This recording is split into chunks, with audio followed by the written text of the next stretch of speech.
quality of gametes, be it the sperm or be it the egg, is very difficult to predict from outside. It is only when you collect the eggs from the ovaries of the woman while doing an IVF, or when you collect the sperms and when you put them together under the microscope, that is when for the first time when you look at the eggs, you have a fair idea whether the egg quality is not optimum or less than optimum. Many times the menstrual cycle of the person may be deranged and that may give you an indication, but the final diagnosis or confirmation will only come when you look at the eggs under the microscope. Sometimes even that is not good enough. They might look absolutely healthy, and when you do a genetic test on them, that's when we find out that the eggs are not of good quality. So per se, detecting the quality of either the egg and the sperm is a very tricky job, and if something is so tricky, it cannot be treated that well as well. We feel that the quality of the oocyte or quality of the sperm is an overall indicator of the health of the person.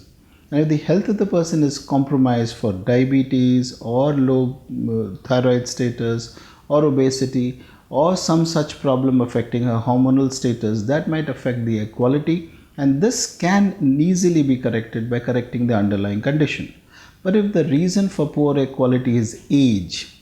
or something like the genetics of that person concerned, then by and large this is not treatable, not correctable, and we have to learn to live with it or manage with what it is rather than try and treat it.